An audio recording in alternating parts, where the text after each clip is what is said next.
धर्म रक्षावयावतार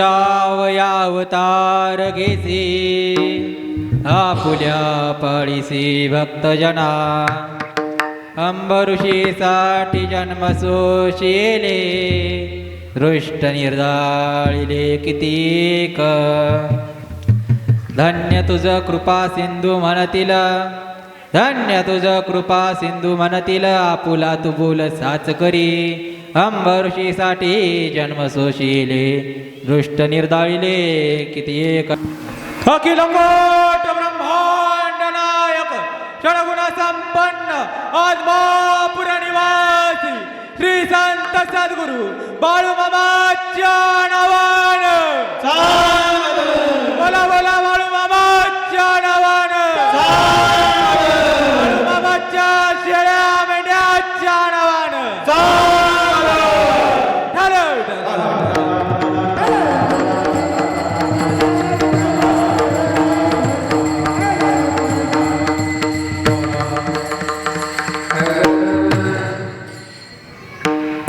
धर्म रक्षावयावतार घेसी आपुल्या पाळीसी भक्तजना अंबऋषीसाठी जन्म सोशिले दृष्ट निर्दाळिले कितीक या ठिकाणी आज सेवेकरता ज्यांचा अभंग निवडलेला आहे ज्यांचा अभंग उच्चारला आहे ते म्हणजे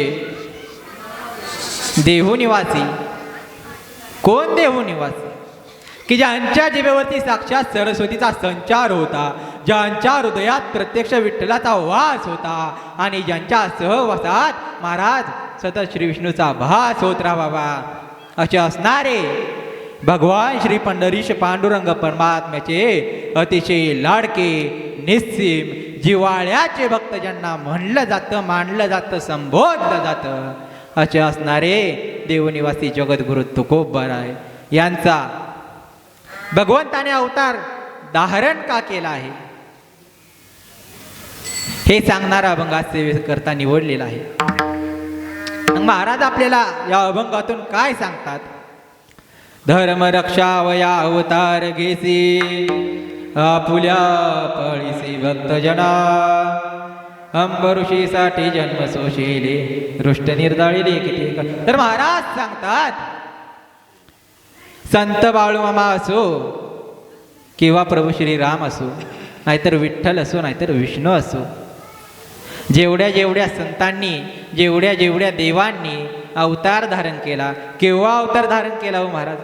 जेव्हा जेव्हा धर्म धोक्यात येईल जेव्हा जेव्हा धर्माच्या विरुद्ध अधर्म असेल त्या त्यावेळी अधर्माचा नाश करण्यासाठी या ठिकाणी महाराज भगवंताने अवतार धारण केला. मग ते संतांच्या रूपात असो किंवा देवांच्या रूपात तो येतो आणि भक्ताला तारतो. आपुल्या तारेसी भक्तजन भक्ताचं रक्षण करतो. भक्ताला या ठिकाणी 84 लक्ष योनीच्या फेऱ्यातून त्याची सुटका करून त्याला मोक्ष प्राप्ती देतो. तो येतो. कोण येतो. भगवान परमात्मा कोणत्या ना कोणत्या रूपामध्ये येत असतो आणि भक्ताला तारत असतो. आणि म्हणून अंबऋषीसाठी जन्म सोशिले दृष्ट निर्दाळिले किती. म्हणजे त्याने अनेक अवतार भक्ताच्या कल्याणाकरता घेतले आहेत. भक्ता राखे पायापासी दुर्जनासी संवारे. भक्ताला तो जवळ करतो आणि दुर्जनाचा नाश करतो. तसंच धर्माच्या बाजूने तो जातो आणि अधर्माचा नाश करतो. म्हणून तुकोबाराय त्याला सांगतात धन्य तुझ कृपा सिंधू म्हणतील आपुला तू बोल साच करी. देवा विठ्ठल विठ्ठल विठ्ठल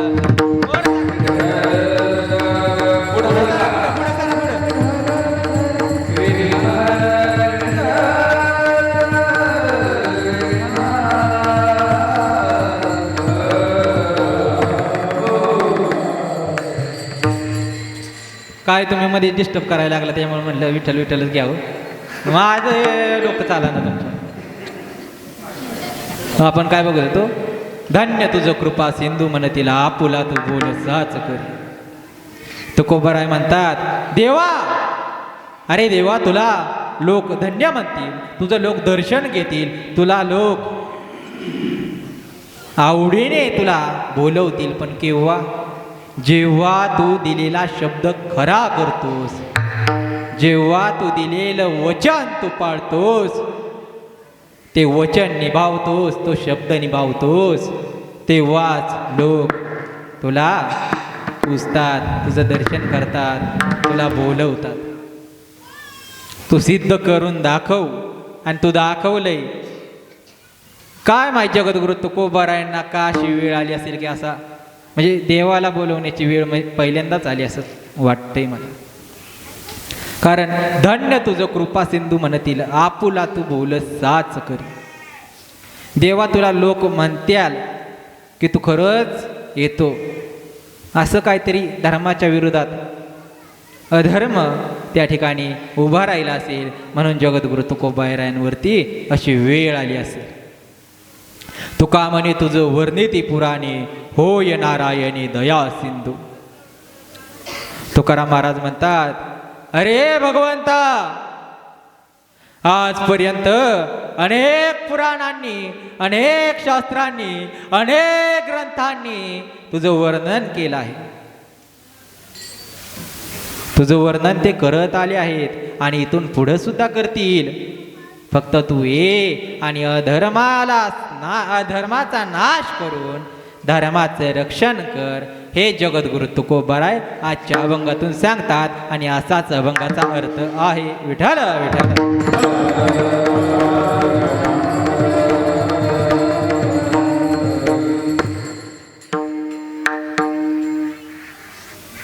अभंगाचा अर्थ जर आपण सांगितला,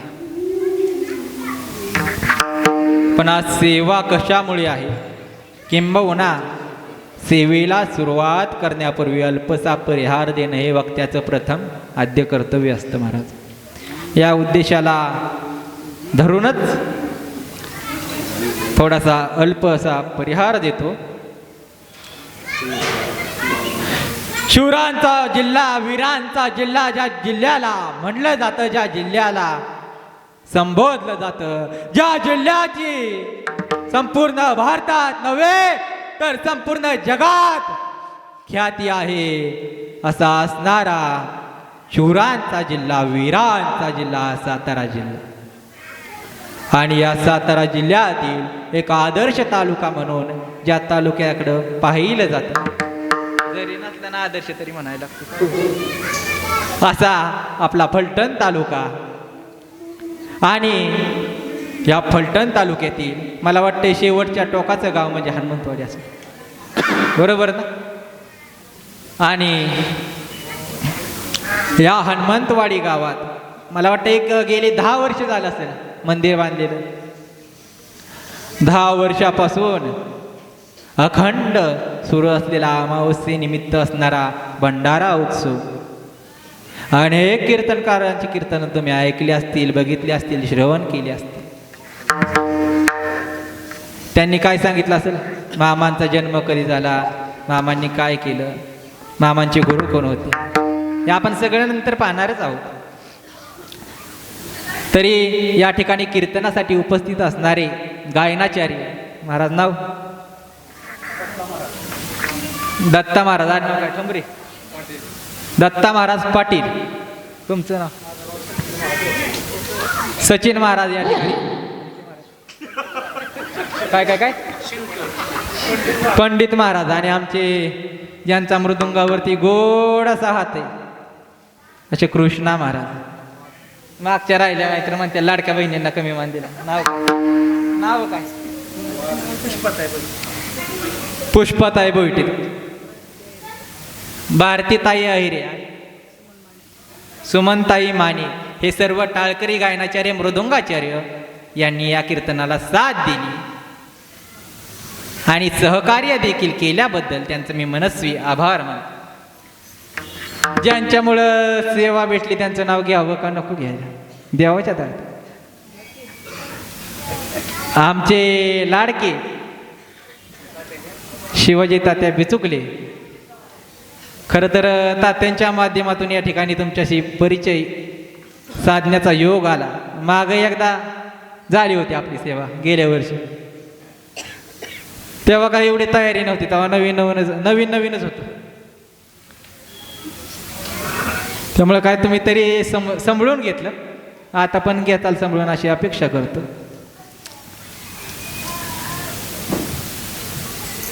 लाडक्या बहिणी जास्त दिसतात आता. येतात का? बरं जाऊ द्या, सगळ्यांचं एकाच झटक्यात उरकून टाकतो, म्हणजे उपस्थित येते हो. कीर्तनासाठी उपस्थित गावातील ज्येष्ठ श्रेष्ठ वरिष्ठ कनिष्ठ गुणवंत यशवंत जयवंत कीर्तिवंत सामाजिक आर्थिक शैक्षणिक राजकीय, त्याचबरोबर दारुडे बेवडे मटका किंग गुटखा किंग बायकोर धावणारे, सासू सासऱ्यावर हात उचलणारे, नवऱ्याला उलटं बोलणारे, मिस्त्री घासणाऱ्या, तंबाखू ठासणाऱ्या आणि मालिका बघून हुबेहूब नक्कल करणाऱ्या सर्व माते माऊल्यांना, सर्व पुरुष वर्गाला, सर्व लाडक्या बहिणींना मनापासून धन्यवाद देतो आणि कीर्तनाला सुरुवात. विठाल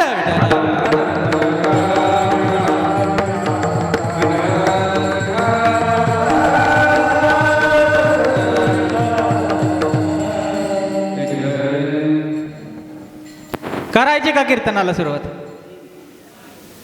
एकदा बाळूमामाचा गजर करा. बोला बोला बाळूमामाच्या नावानं. बोला बोला बाळूमामाच्या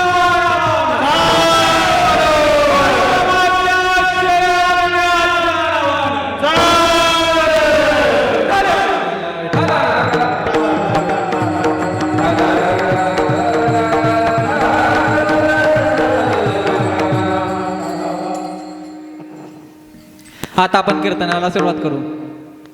मला सांगितलंय लांबावा कीर्तन, 9:30च्या पुढे काय मी नेणार नाही, अंदाच्या आत काय उरकणार नाही. कसं लावायचं तसं लावून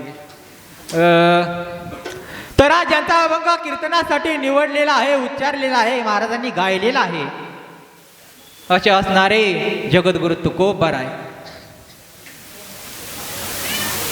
अधर्म जेव्हा वाढतो तेव्हाच देवाला बोलवलं जातं आणि धर्म वाचवण्यासाठी देव येतो आणि असाच अवतार धारण झाला होता. या ठिकाणी मायाप्पा आणि सत्यवान यांच्या पोटी 2 ऑक्टोबर 1892 रोजी मामांचा जन्म बेळगाव जिल्ह्यातील चिकोड तालुक्यातील अकोळ या गावी मायाप्पा किल्लारे आणि सत्यवा यांच्या पोटी झाला होता. मामांचं बालपण हे फार वेगळं होतं. त्यांचा संत या पदवीपर्यंत पोहोचण्याचा प्रवास फार खडतर होता. महाराज सहजासहजी कोणाला संत ही पदवी भेटत नाही आणि भेटू शकत नाही. या महाराष्ट्राच्या मातीत जेवढे म्हणून संत झाले, ज्ञान म्हटलं की ज्ञानोबा, भक्ती म्हटलं की नामदेवराय, शांती म्हटलं की एकनाथ महाराज आणि वैराग्य म्हटलं की जगद्गुरु तुकोबाराय. असे संत या महाराष्ट्राच्या मातीत झाले.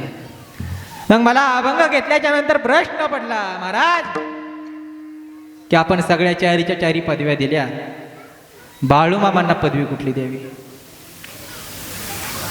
बाळूमामांना पदवी कुठली द्यावी?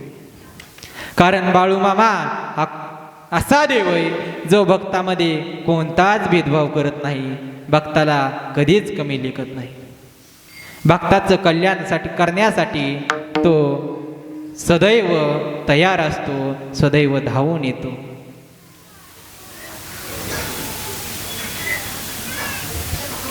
या जगात बाळूमामा लोकांना कळाला कधी माहिती आहे का? जेव्हा कोरोना आला ना तेव्हा देव कळाला. कारण कोरोना येण्याच्या अगोदर मामांची भाकणूक झाली होती की जगावर मोठी महामारी येईल आणि तसंच झालं. 5-6 महिन्यात कोरोना आला आणि लोक मग बाळूमामाला आठवायला लागले, म्हणायला लागले बाळूमामाची भाकणूक खरी होती. बरं त्या कालावधीत काय माळा बी काढल्या. त्या तिकडं नाही जायचं आपल्याला. परत मग त्याला डॉक्टरांनी सांगितलं होतं म्हणून आम्ही काढल्या, तर मी कशाला म्हणताय, तिकडं नाही जायचं. तर मामांच्या जीवनात मामांनी अनेक चमत्कार केले, अनेक भक्तांचं कल्याण मामांनी केलं. पण मामांना सुद्धा थोडा म्हणजे मामांना या ठिकाणी कमी त्रास नाही झाला. फार भयान असा त्रास मामांना झाला आणि त्या त्रासातून स्वतःला सावरून जगाचं कल्याण मामांनी केलं. जगाच्या कल्याणात संतांच्या विभूती ध्येय कष्टविती परोपकारी. संत आपल्याकडून कष्ट करून घेतात पण आपल्याला मोक्ष देतात बरं का. संतांना शरण जात असताना कसं गेलं पाहिजे? अहंकाराने गेलं पाहिजे का हो? नाही. एक पैशाची बॅग भरून गेलं पाहिजे का हो? नाही. बरं 10 एकर जमीन संतांना दिली पाहिजे का हो? मग बरं 1,500 दिलं पाहिजेत का संतांना? कोण म्हणतं? मग संतांना यातलं काहीच नको तर संतांना काय पाहिजे असतं? भाव. संतांना भाव अपेक्षित आहे आणि तो कसा? शुद्ध भाव. शुद्ध बीजापोटी फळे रसाळ गमटी. जसं एका झाडाला या ठिकाणी फळे येत असताना ते टवटवीत असतात, तसं देवाला संतांना शरण जात असताना आपण देखील मन आपलं टवटवीत ठेवलं पाहिजे, शुद्ध ठेवलं पाहिजे. सर्व अहंकार दूर केला पाहिजे, अहंकार काढला पाहिजे. काय करणार आहे अहंकाराने जगून? तुम्ही म्हणता चल माझ्याकडे एवढे एवढे एवढे. मी सांगतो आता जे सांगणार आहे त्यापुढे तुमची संपत्ती काहीच नाही. विठाला विठाला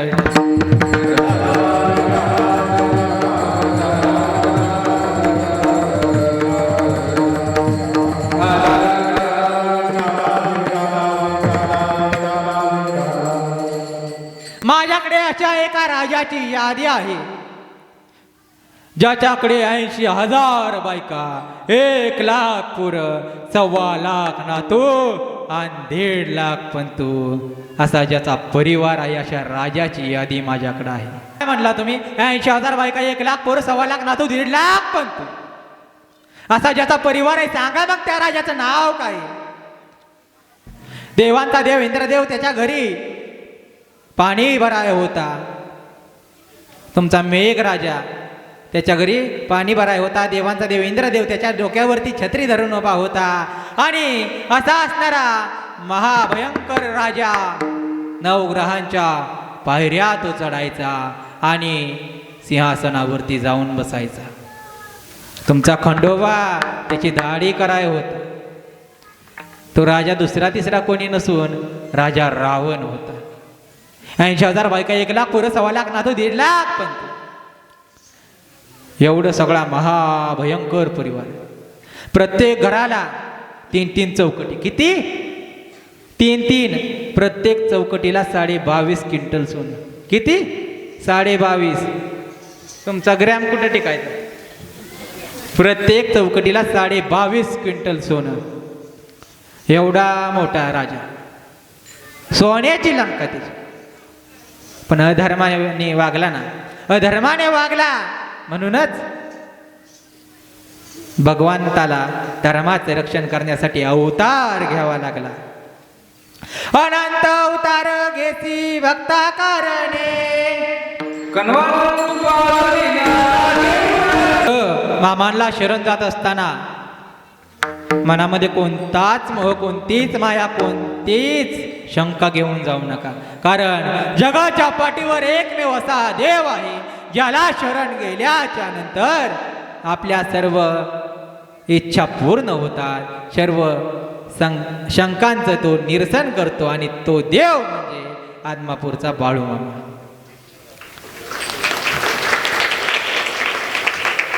जगाच्या पाठीवर इतर पण देव आहेत, पण जेवढी श्रद्धा लोकांची आजच्या काळात सांगते मामांवरती आहे ना, तेवढी कुठल्याच देवावरती नाही.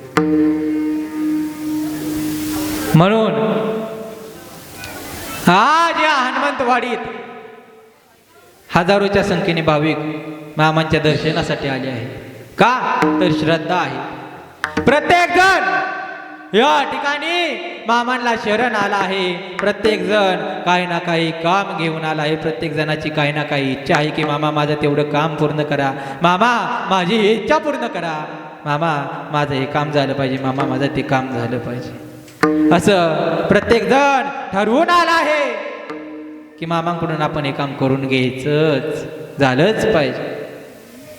पण ऐका गडे, मामांना जर तुम्ही मोकळ्या मनाने शरण गेला ना तर नक्कीच मामा या ठिकाणी तुम्हाला कोणत्याच गोष्टीची कमी पडू देणार नाहीत आणि तुमच्या सर्व शंकांचे निरसन करतील. मुळात आपण जर पाहिलं तर गुणाप्पा शिंगाडे नावाचा मामांचा एक निस्सीम भक्त होता.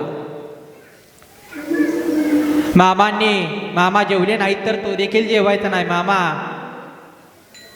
उठले नाहीत तर तो देखील उठायचा नाही, मामांनी पाण्याचा जर घोट घेतला नाही ना तर तो गुणाप्पा शिंगाडे देखील पाणी पित नव्हता. मामांवरती प्रचंड श्रद्धा असणारा असा गुणाप्पा शिंगाडे मामांचे पडेल ते काम करण्यासाठी सदैव तत्पर असायचा. मात्र याच गुणाप्पा शिंगाडेच्या मनात एक सल होता, ज्या कारणामुळे त्याच्या उभ्या आयुष्याला ग्रहण लागलं होतं. ते कारण गुणाप्पा शिंगाडे मामांना कधीच सांगत नव्हता, कारण त्यांना माहीत होतं की आपल्यामुळे आपल्या मामांना त्रास झाला नाही पाहिजे. पण बाळूमामा असा देव आहे महाराज, ज्याला काही न सांगता भक्ताच्या मनात जो ओळखतो ना त्या देवाचं नाव आहे बाळूमामा. काही सांगायला लागत नाही, फक्त तुम्ही त्याला शरण गेला की तुमचं काम झालं म्हणून समजा. गुणाप्पा शिंगाडे एक मनात सल होता, त्या कारणामुळे त्याच्या या उभ्या आयुष्याला ग्रहण लागलं होतं ना, ते कारण तो मामांना कधीच सांगत नव्हता, कारण त्याला वाटत होतं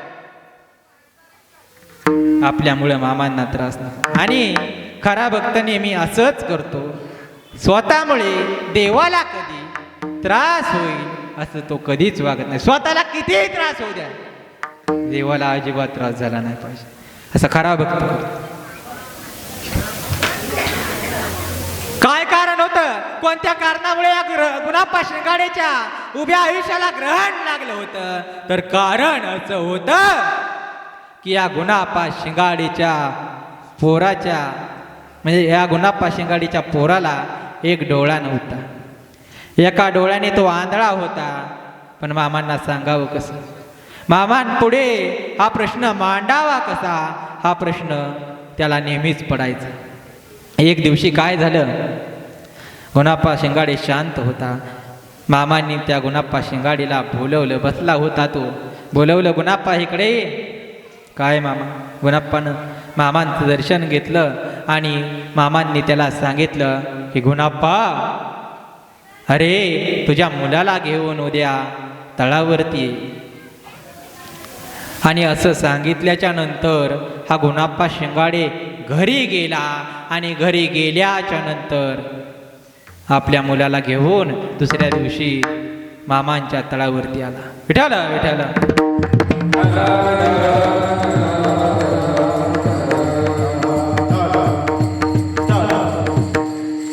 दुसऱ्या दिवशी मामांच्या तळावरती आला. मामांनी गुणाप्पा शिंगाडीच्या पोराला पुढं बसवलं रे बसवलं. तोच मामांनी भंडारा घेतला आणि भंडारा घेतला. भंडारा जसा त्या गुणाप्पा शिंगाडीच्या पोराच्या डोळ्यात फुकला तशी त्याला दृष्टी आली. भंडाऱ्याची ताकद बघा किती मोठी आहे. जर आंधळ्याला भंडारा दिल्याने दृष्टी येत असेल तर मला आवर्जून सांगावंसं वाटतं, भंडाऱ्याची ताकद तुम्हाला सांगावीशी वाटते की तुमचं कोणतंही काम असू द्या, ते काम करायला जात असताना मामांचा भंडारा सोबत घ्या. मामांचा भंडारा. आंधळ्याला जर भंडाऱ्याने दृष्टी येत असेल तर भंडाऱ्यात किती मोठी ताकद असेल. मग भंडाऱ्यात जर एवढी ताकद असेल तर त्या भंडाऱ्याच्या मालकात किती ताकद असेल, त्या जगाच्या मालकात किती ताकद असेल, त्या तुमच्या आमच्या देवात किती ताकद असेल. त्याच्या मनात आलं ना मग त्यो होत्याचं नव्हतं आणि नव्हत्याचं होतं करतो. एक वाक्य बाळू मामा बोलून गेले, अरे जो मला हाय म्हणाल ना त्याला मी हाय, आणि जो मला नाही म्हणाल ना त्याच्यासाठी मी कधीच नाही. बाळू मामांचं वाक्य.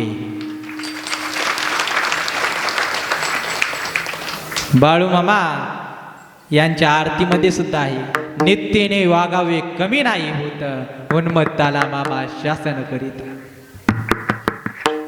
नित्येनं जर तुम्ही वागला ना, खऱ्या मार्गाने जर तुम्ही वागला, जगात तुम्हाला नारदाच्या गादीवरनं सांगतो, जगात कोणत्याच गोष्टीची कमी तुम्हाला पडणार नाही जर तुम्ही नित्येनं वागलात. आणि याच्या विरुद्ध जर वागला तर जगात तुमच्या इतकं जे पाप सुद्धा कोणी केलं नसेल आणि तुमच्या इतकं अधर्माच्या विरोधात अधर्माच्या बाजूने देखील कोणी गेलं नसेल. म्हणजे आपण जर नीतीने वागलो, आपण जर धर्माच्या बाजूने वागलो तरच हा देव आपली साथ देणार आहे. आणि आपण जर धर्माने वागलो ना तर हा देव आपली साथ नाही देणार कदापि. त्या वारणा खोऱ्यात असाच एक नीतीने वागणारा मामांचा भक्त होता. काय नाव त्याचं? धोंडीराम पाटील नाव होतं. मनोभावे मामांची सेवा करायचा, मामांची सेवा करायचा, सेवा करून मामांपाशीच तो राहायचा.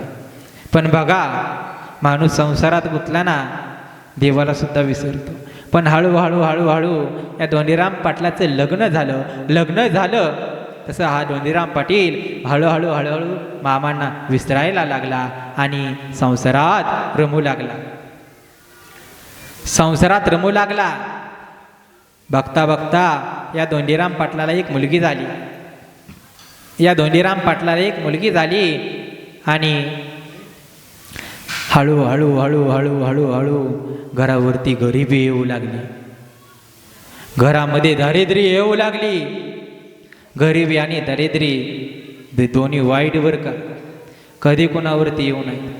कारण ती एकदा आली ना येतेच, परत जाण्याचं नावच घेत नाही.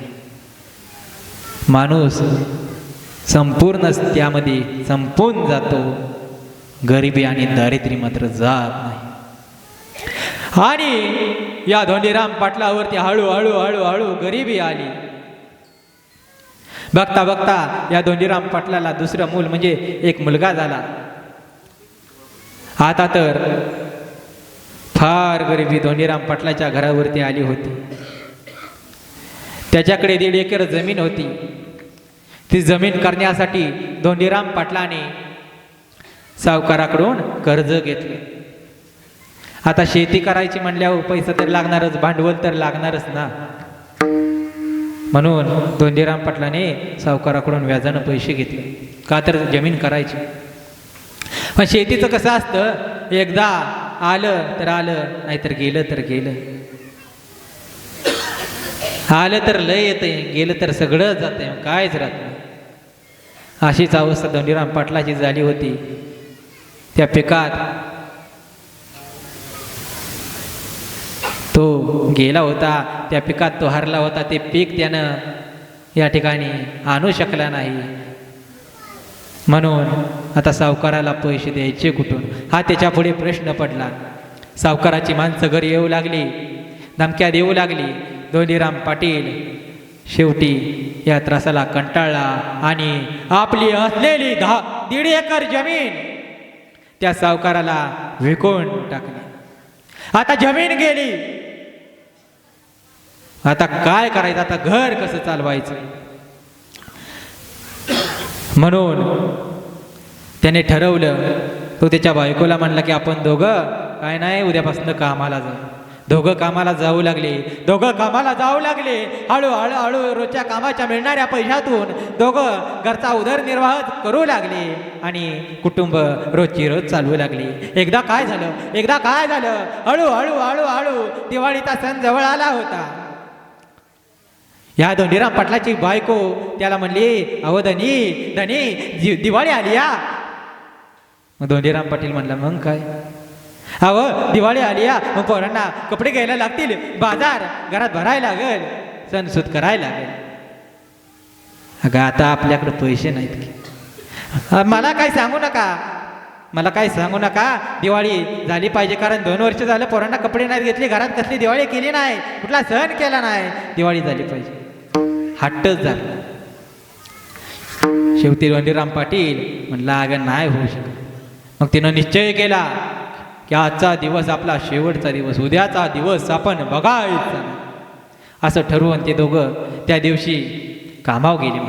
कामावर गेले आणि कामावर गेले. धोंडीराम पाटील दुपारच्या वेळी जेवायला बसला. जेवायला जसा बसला तसा त्याचा हळूच डोलका लागला, म्हणजे त्याची झोप लागली. तुम्हाला नाही ना लागली झोप माझं कीर्तन ऐकून?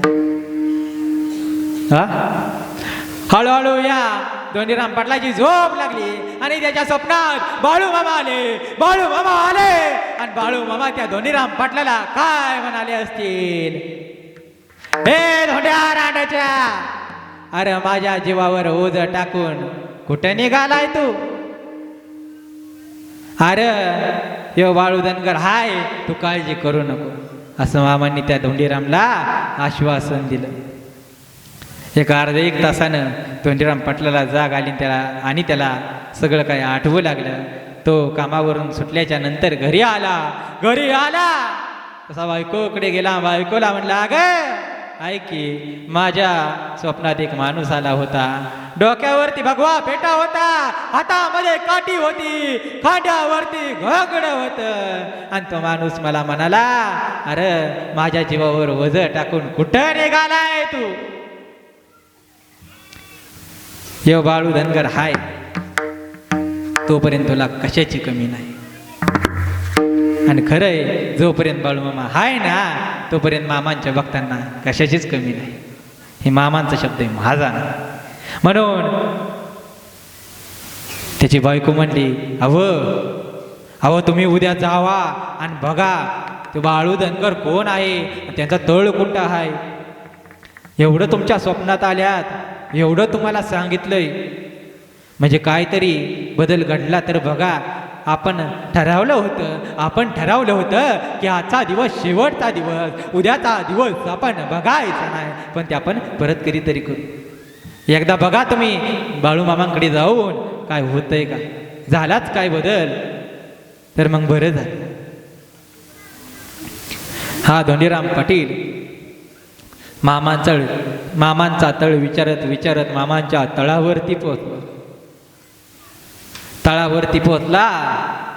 मामांचं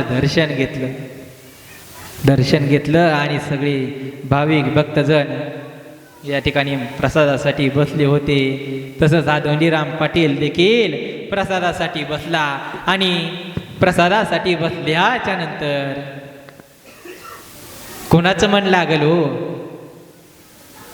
घरी बायका पोरं भुकेनं व्याकुळ अन्न करत होते. कोणाचं मन लागल? आपण असं निमूटपणे खायचं, कोणाचं मन लागल? कोणाचंच नाही. प्रत्येक घासा गणेश या धोंडीराम पाटलाला बायका पोरांचा चेहरा त्याच्या डोळ्यासमोर येत होता. भुकेनं व्याकुळ झालेली बायका पोरं या धोंडीराम पाटलाला दिसत होती. पण काय करणार होता? काहीच नाही. कसं तरी त्याने महाप्रसाद खाल्ला. मामांकडे गेला निरोप घेण्यासाठी. मामांचं दर्शन घेतलं आणि मामांना म्हणाला, मामा येतो. मामा म्हणाले, अरे धोंडीराम, आजच्या दिवस इथंच मुक्काम कर, मेंढ्या राख आणि मग उद्या घराला जा. आता मामांचा शब्द आहे म्हणल्यावर, मामांचा शब्द जो पाळतो ना तोच भक्त मामांना आवडतो. मामांचा शब्द आहे म्हणल्यावर या धोंडीराम पाटलानं खाली पडू नाही दिला. धोंडीराम पाटील म्हणला, मामा तुम्ही म्हणाल तसंच. असं म्हणून हा धोंडीराम पाटील त्या दिवशी मामांच्या तळावरती मामांच्या मेंढ्या राखण्यासाठी थांबला.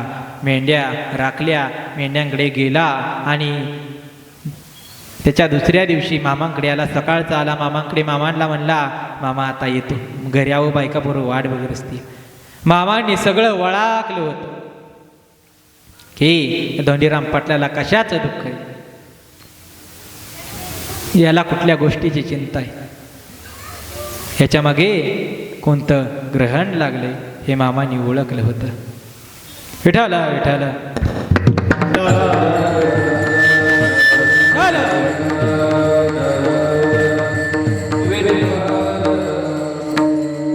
हे सर्व मामांनी ओळखलं होतं. आणि म्हणून मामांनी काय केलं माहितीये का, ते पुढं सांगतो, तुम्हाला कळणार नसतं. आता सांगितलं तर त्यात मजा येणार. पुढं सांगतो. हा धोंडीराम पाटील मामांच्या तळावरून घराकडे निघाला आणि हळूहळू हळूहळू तासा दोन तासाच्या नंतर प्रवास करून तो घराजवळ आला. घराजवळ आला तसं या धोंडीराम पाटलाला त्याची बायको उंबरट्यामध्ये बसलेली दिसली. घरामधनं कसलाच आवाज येत नव्हता, ना रडण्याचा येत होता ना हसण्याचा येत होता. घरामधून कोणताच आवाज येत नव्हता. घर सुन्न होतं, शांत होतं. धोंडीराम पाटील थोडासा चलबिचल झाला. प्रश्न पडला, अरे एवढे दिवस झालं बायका पुरं भुकेनं उपाशी व्याकुळ, रडण्याचा पण आवाज येईना आणि हसण्याचा पण आवाज येईना, काय झालं असे? त्याचं अंग थर थर थर थर थर थर थर थर थर कापू लागलं. जसा जसा धोंडीराम पाटील घराच्या जवळ आला, बायकोनं त्याला बघितलं. तशी बायको त्याच्याकडे धावत गेली, म्हणली, धनी आव धनी, आला तुम्ही? हो आलो. काय म्हणले बाळू? काय ना, मला तुझं दुःख माहीत आहे असं म्हणले. अवं ते जाऊ द्या, एक घरात एका म्हाताऱ्यानं किराणा आणून दिलाय. त्याच्या डोक्यावर फेटा होता, हातात काठी होती आणि खांद्यावर घोंगडं होतं, पण त्यानं नाव नाही बरं का सांगायला लावलं. 1 महिन्याचा किराणा देऊन तो गेलाय आणि पोरं देखील आताच त्यानं आणलेल्या किराणातलं जेवण झोपली बरं का. आता मात्र या धोंडीराम पाटलाला विश्वास बसला होता. तो म्हातारा माणूस दुसरा तिसरा कोणी नसून माझा बाळू मामा आहे. एवढी ताकद माझ्या बाळू मामाच्यात आहे. विठाला विठाला विठाला.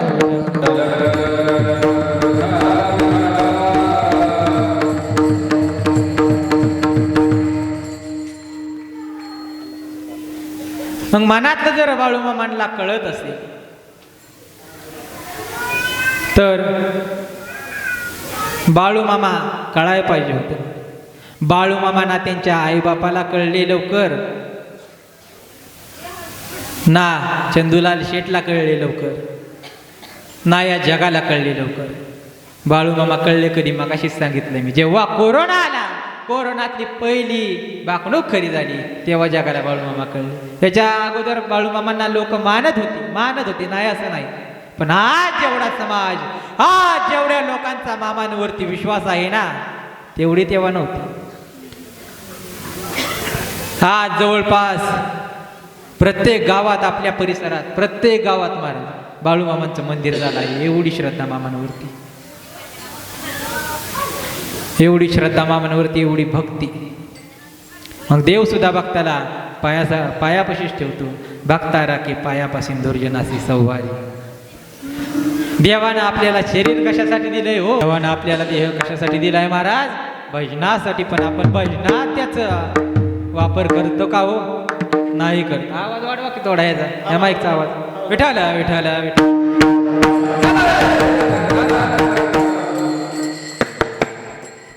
देवानं देह कशासाठी दिलाय? भजनासाठी दिलाय. पण आपण देहाचा वापर कुठं करतो? नको त्या विषयांमध्ये. देवानं आपल्याला नको त्या विषयांमध्ये देह वापरण्याकरता दिला नाही बरं का. देवाने देह कशासाठी दिला आहे? देवी दिला देह भजना घुमटा आणि तो या झाला पटा वादे केले. महाराज कशासाठी देह दिलाय? भजनासाठी. लग्न झाले का तुमचे? किती वर्ष झाली लग्नाला?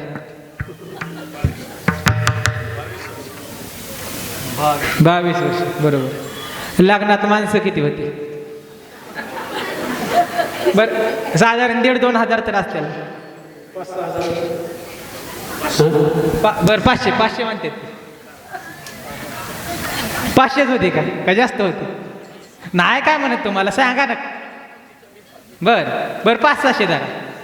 लग्नात माणसं किती होती? 500-600 जेवाय बी होती ना? होती बरोबर. मग तुम्ही घरी आला बरोबर. तुमची आणि बायकोची भांडणं झाल्यावर किती जण सोडवाय आली ते 500-600 हा? भांडणच झाली नाही तुम्ही. बरं तुमची बायको जाऊ द्या, त्या सासू सुनाच तरी झाली असतील. असं शक्य आहे का? संसार म्हणल्या भांडणं होत्या नाही, शक्यच नाही. लग्नात 500-600 माणसं असून घरी सोडवाय कोण येत नाही म्हणजे हा संसार दुःखाचा आहे. दुःख भांडवडी आहे हा संसार, सुखाचा विचार नाही. संसारात फक्त दुःखच आहे. म्हणून जगद्गुरु तुकोबराय म्हणतात, सांगतो तुम्हासी भजारे विठ्ठल, तुम्हासी भजारे विठ्ठला, नाही तरी गेला जन्म वाया. जन्म वाया गेला. म्हणून जन्माला आल्याच्या नंतर एकदा तरी त्या भगवान परमात्म्याचं नामस्मरण केलं पाहिजे, त्याला शरण गेलं पाहिजे. व त्याच्या पुढं त्याला शरण जात असताना बरं का 1 रुपयाची सुद्धा त्याला अपेक्षा नसती हो. त्याला काय हवं असतं? शुद्ध भाव असतो. जन्माला आल्याच्या नंतर पुण्य करा आणि पुण्य केल्याच्या नंतर तो आपल्याला देतो. काय देतो? मोक्ष देतो. जन्माला आल्याच्या नंतर या जर 84 लक्ष योनीच्या फेऱ्यातून सुटका मिळवून जर तुम्हाला मोक्ष मिळवायचा असेल, मोक्षापर्यंत प्राप्त व्हायचं असेल, सहजासहजी होऊ शकत नाही. जर तुम्ही संसारात गुंतला, जर तुम्ही संपत्तीच्या नादी लागला, जर तुम्ही संसाराच्या नादी लागला, नक्कीच तुमचा जन्म वाया गेला. कारण हरिमुखे म्हणा पुण्याची गणना कोण करी. जगाच्या पाठीवर कोणतंही सत्य नसलं तरी एक सत्य आहे, ते तुम्हाला मानावंच लागेल. हरिमुखे म्हणा पुण्याची गणना कोण करी. भगवंताचं जर नामस्मरण तुम्ही केलं तर लिहून देतो जगाच्या पाठीवर तुमच्या पुण्याची गणना, तुमच्या पुण्याचं माप कोणीच काढू शकत नाही. एवढी ताकद भगवंताच्या नामात आहे, एवढी ताकद बाळूमामाच्या नामात आहे. विठ्ठल विठ्ठल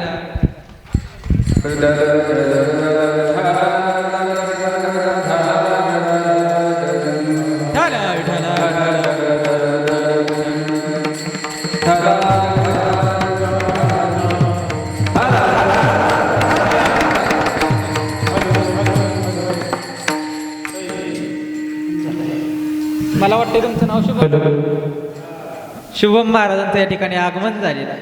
महाराजांसाठी जोरदार टाळ्या वाजवा. कारण ते पण एक गाजलेलं नाव आहे मृदंग क्षेत्रातलं, म्हणजे शुभम महाराज. वा. तरी आपण पुण्य जर केलं ना तरच आपल्याला या ठिकाणी मोक्षाची प्राप्ती होऊ शकते आणि आपल्या या जीवाला 84 लक्ष योनीच्या फेऱ्यातून प्राप्ती मिळू शकते, मोक्ष मिळू शकतो. या जगाच्या पाठीवर 4 युग झाली. कलियुग, त्रेतायुग, द्वापार युग, चतुर्युग. कलियुग, त्रेतायुग, द्वापार युग, चतुर्युग ही 4 युग झाली. जवळपास मला वाटतंय 43,20,000 वर्ष. बरोबर 43,20,000 वर्ष. किती 43,20,000 वर्ष एवढं हे 4 युगांचं आयुष्य होतं. त्यामध्ये जर आपण विचार केला तर कलियुगाचं आयुष्य हे 4,20,000 वर्ष होतं. त्रेतायुगाचं आयुष्य हे 8,64,000 वर्ष होतं. द्वापार युगाचं आयुष्य हे 12,64,000 वर्ष होतं. आणि चतुर्युगाचं आयुष्य हे जवळपास 17,28,000 वर्ष हे या योगाचं आयुष्य होतं. आणि मग कलियुगाचंच आपण जर आयुष्य पाहिलं तर 4,20,000 वर्ष. म्हणजे दिवस कसा जात आहे. माणसाचं आयुष्य फार वाईट झालं. कधी कुणावर कशी आणि कधी वेळ येईल हे सांगू शकत नाही. क्षणात होत्याचं नव्हतं आणि नव्हत्याचं होतं. पण या जगाच्या मालकाला जर तुम्ही शरण गेला ना तर नक्कीच तुम्हाला कोणत्याच गोष्टीची दुसऱ्या गरज पडणार नाही.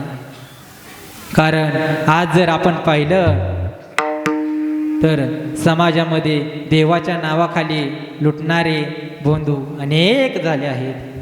भूत आलाय त्याला महाराज, भूत बोंधूंना नावं नाही सांगत बसत, तुम्हाला सगळी माहिती.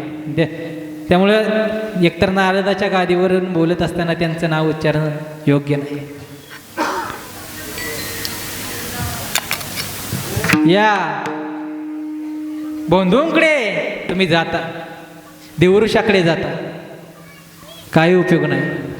भलं ते पैसे घेतील, लवकर काम करतील, काम होईल, पण नंतर तेच काम तुम्हाला वाटलं की आपण जर देवाकडे गेलो असतो, त्या कामाचा तुम्हाला पश्चाताप होईल. तुम्हाला वाटेल आपण जर देवाकडे गेलो असतो तर देवाने आपलं काम केलं असतं. थोडा वेळ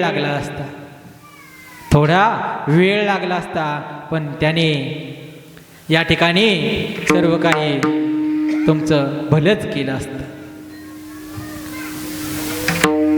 कारण लगेच माणसाला एखादी गोष्ट हवी असते, ती इथं भेटू शकत नाही. इथं थोडासा वेळ लागेल, थोडा धीर धरा आणि मगच तुम्हाला सुखाची प्राप्ती होईल, मोक्ष मिळेल. पुण्य करण्यासाठी माणूस काय काय करतो, किंवा प्रत्येकाला वाटतं आपण मेल्याच्या नंतर आपल्या मागे थोडं का होईना लोकांनी आपल्याला चांगलं म्हणलं पाहिजे, लोकांनी आपल्याला चांगलं म्हणलं पाहिजे, लोकांनी आपलं नाव आदराने घेतलं पाहिजे, असं प्रत्येकाला वाटतं. तुकाराम महाराज म्हणतात, तुका म्हणे एका मरणाची सरे, उत्तमची उरे कीर्ती मागे. असंच प्रत्येकाला वाटत असतं की लोकांनी आपल्याला उत्तम म्हणलं पाहिजे. आणि असंच एका म्हाताऱ्याला वाटत होतं बरं का, मी मेलो का नाही, मी मेलो की मला अख्ख्या गावानंच चांगलं म्हटलं पाहिजे. आयुष्यभर पापच पाप केलं होतं, आयुष्यभर पाप इतकं केलं होतं, अख्खं गाव त्या म्हाताऱ्याला नाव ठेवत होतं. पण त्यानं ठरवलं, माणसाने एकदा ठरवलं ना, माणूस काय सुद्धा करू शकतो. याचं उदाहरण तुम्ही गेल्या 2-4 वर्षाखाली बघितलं असेल, कशी रात्रीची नेली पळवून मग गुवाहाटीला. ठरवलं तर माणूस काय बी करू शकतो. रात्री त्या गाड्यांना कार्यक्रम केला. म्हाताऱ्याला वाटलं आपण मेल्यानंतर लोकांनी आपल्याला चांगलं म्हणलं पाहिजे, लोकांनी आपलं आदराने नाव घेतलं पाहिजे. म्हणून म्हाताऱ्यानं कुणाच ठाऊक त्याला मरण दिसलं असेल म्हणून मरायच्या 1 दिवस अगोदर म्हाताऱ्यानं पोरांना सांगितलं, पोरांनो मी जर कधी मेलोच ना तर लोक मला चांगलं म्हणतील, असं काहीतरी करावं का. असं कोण म्हणतंय. म्हातारं मरण दिसलं असं. मरण दिसल्याच्या नंतर ते पोरांना तसं म्हणलं, मी मेल्याच्या नंतर मला लोकांनी चांगलं म्हटलं पाहिजे, असं काहीतरी करा. आणि दुसऱ्या दिवशी म्हातारं गेलं. म्हातारं मेलं. आता बाप मेला, बापानं दिलेला शब्द पोरांनी पाळला बरं का. भल्या मोठ्या सप्त्याचं आयोजन पोरांनी गावात केलं. जवळपास 1-1.5 कोटी रुपये घालवून पोरांनी सप्ताह पार पडला. एवढा मोठा सप्ताह अख्खं गाव जेवून गेलं. रोजची रोज पंगत, भली कीर्तनकार येऊन कीर्तन सांगून गेली. आता सप्ताह झाला, आता अख्ख्या गावाला जेवण दिलं. एवढं आता पुण्याचा कार्यक्रम केला म्हणल्यावर आता तरी बापाला आपल्या बापाला गावातली लोक चांगली म्हणतात. अशी पोरांना अपेक्षा होती. ही अपेक्षा मनात धरून पोरं गावात लोकांच्या प्रतिक्रिया घेण्याकरता गेली. आता झालं असं, गावात गेली, एक 2-4 माणसांना विचारलं. माणसं म्हणायला लागली, आयला बाप तर निव्वळ भंगार होता, पोरं चांगली निघाली. पोरांना प्रश्न पडला, अरे केलंय कोणासाठी? ज्याला चांगलं म्हणावं त्याच्यासाठी केलंय आणि त्यालाच ही नावं ठेवलं. लय हुशार पोर, बेमाप. एवढी हुशार की त्यांनी दुसऱ्या दिवशी काय केलं, ठरवलं आपण एवढा मोठा सप्ताह करून आपल्या बापाला चांगली म्हणणार म्हणलं आपण डोकं लावलं पाहिजे. म्हणून दुसऱ्या दिवशी पोरांच्या म्हणजे त्या माणसाच्या घरापासून जर समोरनच रस्ता जात होता, रस्त्यावर खुर्ची टाकली, हातात काठी घेतली आणि दोन्ही भाऊ त्या खुर्चीवर बसले. रस्त्याने जाणाऱ्या प्रत्येक माणसाला हाणायची, प्रत्येक माणसावर काठी टाका. असं करून अख्खं गाव त्यांना हाणलं. अख्खं गाव हाणलं आणि म्हणलं आता बघावं गावात जाऊन आपल्या बापाला नावं ठेवतात, सप्ताह करून आपल्या बापाला नावं ठेवतात. बघावं जाऊन आता गावात आता काय म्हणतात लोक. गेली परत लोकांच्या प्रतिक्रिया घ्यायला आणि बघितलं लोक काय म्हणतात. आता लोक म्हणायला लागले, आयला पोरं निवळ भंगार निघाली, पोरांचा बाप चांगला होता. भलं म्हाताऱ्यानं शिवाय देऊ द्या, पण आजपर्यंत कोणाला हाणलं नव्हतं. म्हणजे तुमच्यावर कशी वेळ आहे यावरून तुम्हाला समाजात मान मिळत असतो, तुम्हाला समाजात सन्मान मिळत असतो, तुमची समाजात किंमत ठरत असते. विठाल विठाल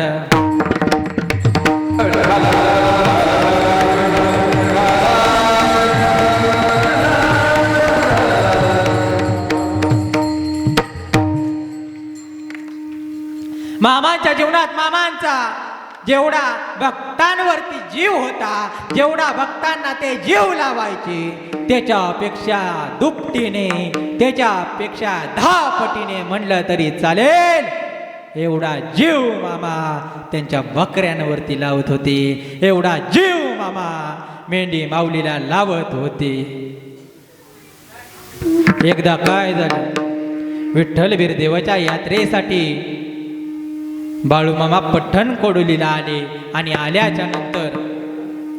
पठण कोडोलीला आल्याच्या नंतर या ठिकाणी तळावरून काही चोरट्यांनी 20-25 मेंढ्या टेम्पोत भरल्या आणि टेम्पो मारणातून भरधाव वेगाने धावू लागला.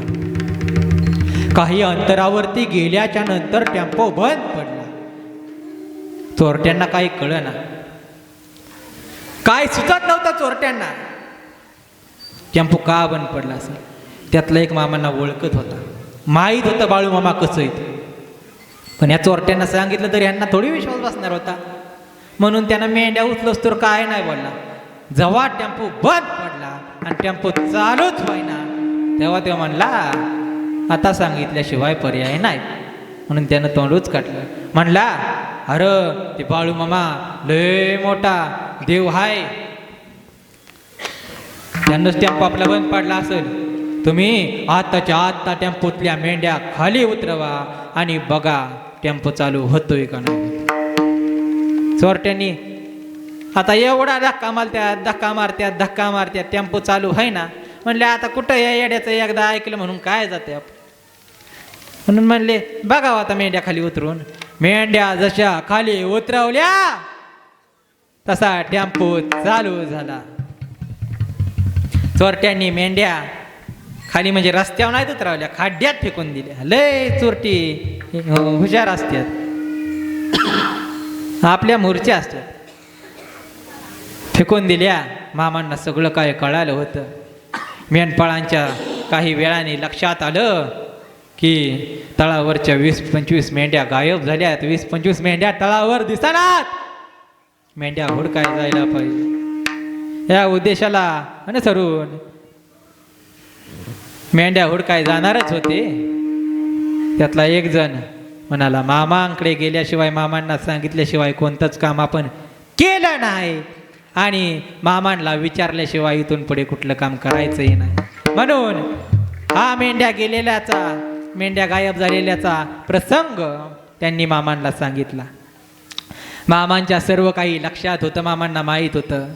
मामा त्या मेंढपाळांना म्हणले, अरे त्या चोरट्यांनी मेंढ्यांच्या पायाला दोऱ्या बांधल्यात आणि पायाला दोरी बांधून मेंढ्या एका खड्ड्यात फेकून दिल्यात. मामांनी त्या मेंढपाळांना सर्व दिशा सांगितली आणि म्हणाले, जावा आणि तुम्ही मेंढ्यांचे पाय सोडवा. मेंढपाळ आले, मेंढ्यांचे पाय सोडवले आणि मेंढ्या तळावरती घेऊन आले आणि पुन्हा मामांकडे गेले. मामांना म्हणाले, मामा मेंढ्या आणल्या बर का. मामा म्हणाले, अरे झुतकाळीच्या न तुम्ही बघितलं का नाही मेंढ्या ओरडतात का नाही? नाही मामा, नाही बघितलं.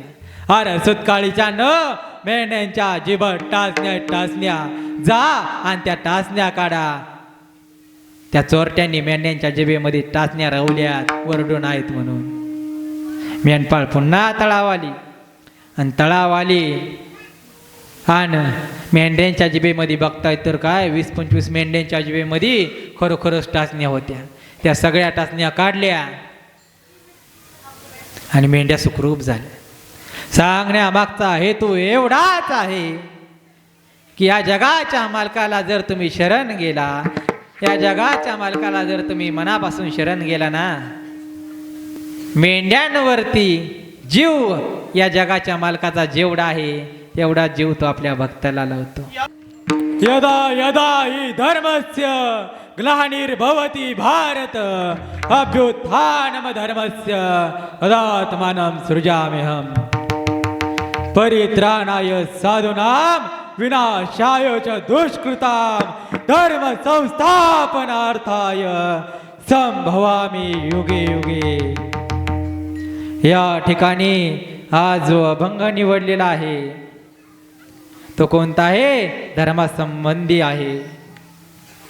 तुकोबराय धर्मासंबंधी सांगतात, धर्म रक्षावया अवतार घेसी आपुल्या तारिसी भक्त जना. आणि जेव्हा जेव्हा धर्म अडचणीत असतो, धर्म धोक्यात असतो, धर्म वाढतो, धर्माच्या विरुद्ध एखादा व्यक्ती किंवा एखाद साम्राज्य उभं राहतं, तेव्हा तेव्हा भगवान परमात्म्याला यावं लागतं. तो येतो आणि तो आला होता आणि तो येणार आहे.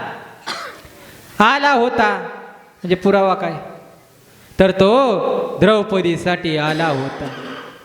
धर्मराजा युधिष्ठिर ज्यावेळी द्रौपदीचं वस्त्र हरण चालू होतं त्यावेळी द्रौपदीने देवाला हाक मारली.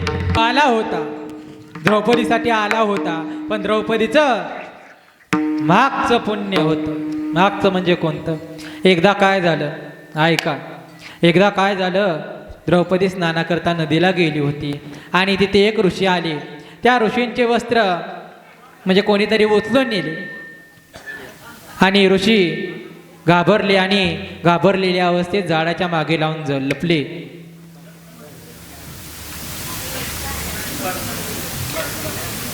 द्रौपदीने त्यावेळी त्या ऋषींना या ठिकाणी वाचवलं होतं. आणि जेव्हा भगवान श्री कृष्णाच्या बोटाला कापलं होतं ना, तेव्हा भगवान श्री कृष्णाच्या बोटाला बांधण्यासाठी कापड देखील या द्रौपदीने दिलं होतं.